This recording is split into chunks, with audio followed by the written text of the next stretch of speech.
Bonjour, bonjour, cher peuple gabonais. Il est présentement 8h01 ici à Blois-Chambord. Nous sommes aujourd'hui le mardi 25 février 2025. Je suis votre humble serviteur, le docteur Wilfried Okumba Kamitatou Leni Dandjogo.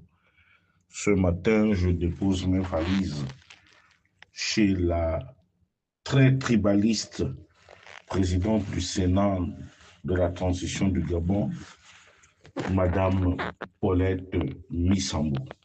Madame Missambo, veuillez me recevoir chez vous. Je dirais d'entrée que j'ai lu avec une attention soutenue l'article que vous avez commandé auprès d'un confrère pour essayer de vous dédouaner à la suite de vos errements, de vos errements tribalistes, notamment en ce qui concerne la nomination de sieur Paul Missouma.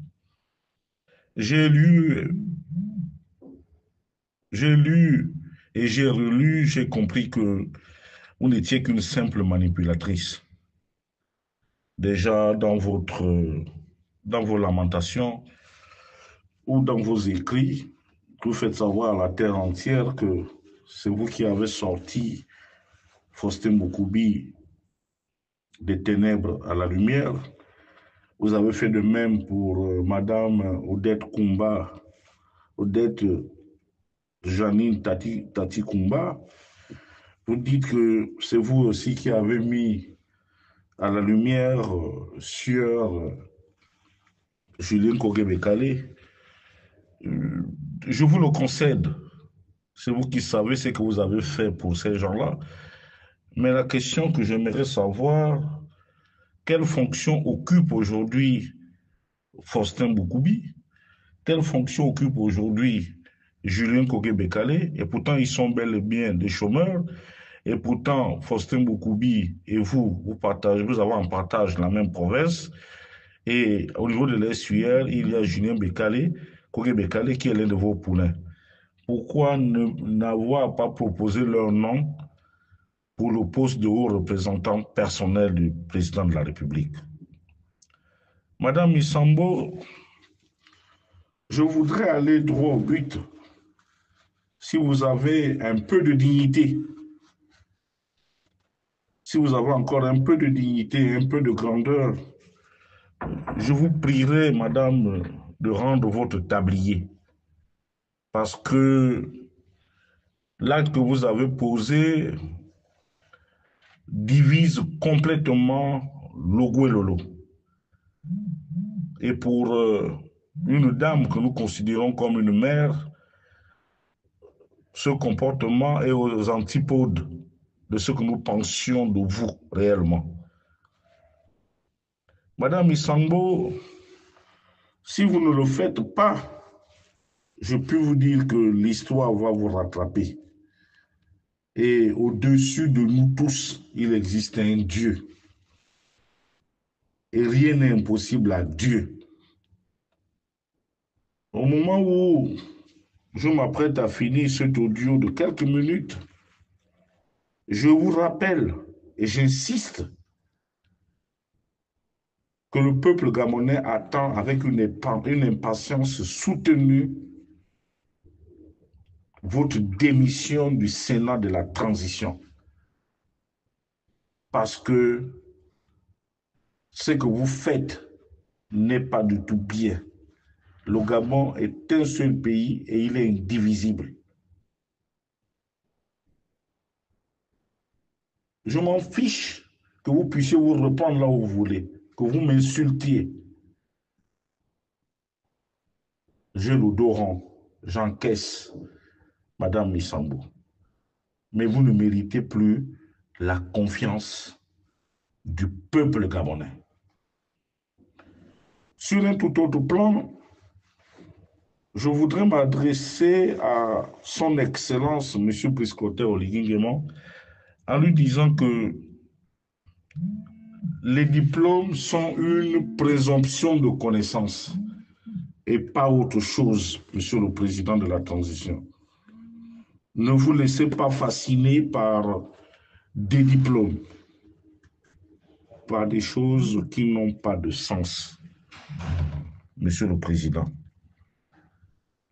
En 1998, on nous a fait croire que Émile Ndoumba était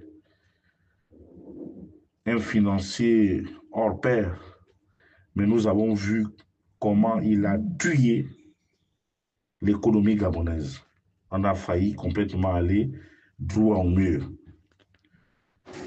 Et quelques années plus tard, vous prenez son fils sur une présomption de diplôme, sur une présomption d'efficacité pour en faire le ministre des Finances du Gabon.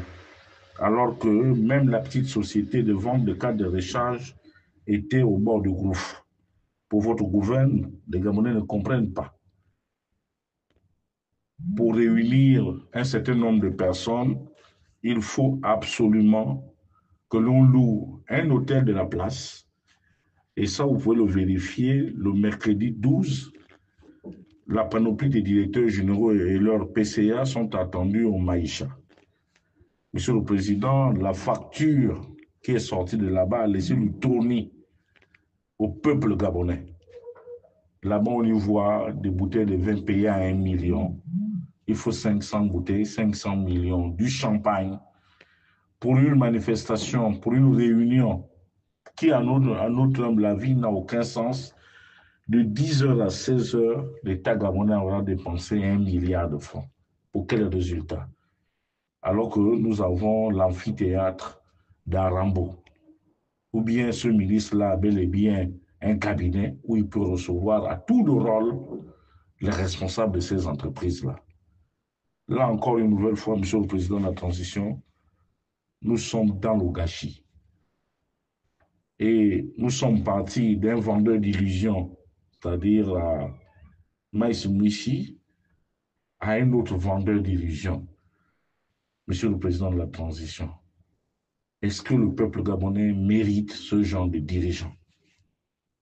Sur un tout autre plan encore, je parlerai de la situation cocasse qui prévaut aujourd'hui à Port-Gentil.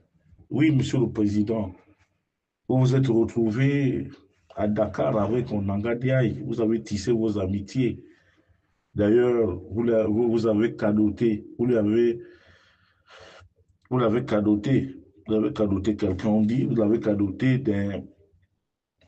du domicile du fils Osseni, mais ce dernier a perdu la tête. Est-ce que le moment s'y prête pour qu'il y ait des échanges musclés entre communautés? Aujourd'hui, les populations gabonaises, les mériers, les métiers, les bilobs, plusieurs personnes se posent la question de savoir que fait réellement ce ministre à vos côtés. Parce que la petite expérience que nous avons, ou bien ceux qui vous ont pratiqué, on n'a jamais vu en vous quelqu'un de tribaliste. Donc, qu'il vous plaise, Monsieur le Président de la Transition, de tirer les conséquences de ce genre de discours. Je n'ai rien à vous imposer, je ne vous apprends pas votre travail, mais je pense que, Monsieur le Président, pour ramener la sérénité aujourd'hui au Gabon, il y a deux possibilités, surtout à Port-Gentil. Déjà que M. Onanga Diaye présente ses excuses à la communauté mérienne, dans un premier temps. Sinon, il vous revient à voir de démettre ce monsieur de ses fonctions de ministre parce que la situation est grave, Monsieur le Président de la Transition. En politique, on additionne, on ne soustrait pas. Je terminerai par un sujet que je n'ai jamais voulu aborder, notamment en ce qui concerne l'association Osiman. Monsieur le Président de la Transition, c'est une association communautaire. Je pense qu'elle a le droit de se déployer dans tout le Gabon où se trouvent les Gabonais d'ethnie Fan. Moi, je pense que c'est comme ça que ça devait se faire. Mais tel que nous voyons qu'aujourd'hui, les uns et les autres veulent nous imposer cette structure comme étant le leitmotiv de votre campagne, ça commence par poser des problèmes, Monsieur le Président de la Transition. Nous avons vu Ntchoumou au plus fort de sa gloire, ne nous a jamais servi un tel désordre, Monsieur le Président. Il va falloir que vous vous prononciez et que vous essayez de ramener à l'ordre les promoteurs de cette vilainie, parce que ça commence par trop gêner, Monsieur le Président. Ça commence par trop gêner.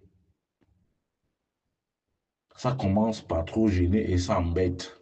Si les gens n'ont pas le courage de vous le dire, moi je me permets de vous le dire, tout en respectant votre grade et votre qualité, Monsieur le Président de la Transition.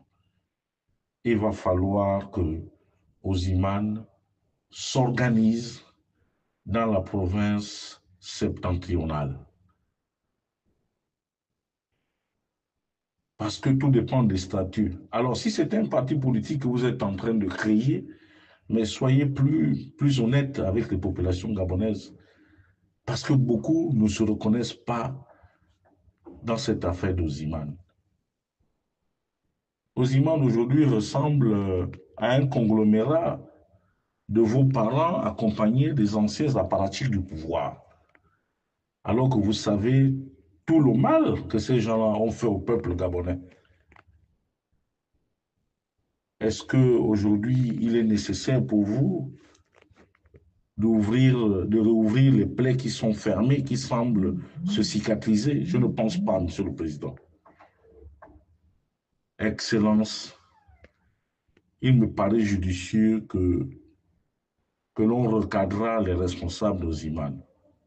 Sauf si vous avez la certitude que Oziman est la panacée pour votre élection. À partir de ce moment, je vous laisse faire. Mais par ma petite expérience, je dirais tout simplement que attention, ce devant, ce n'est pas derrière. Je vous remercie, Excellence.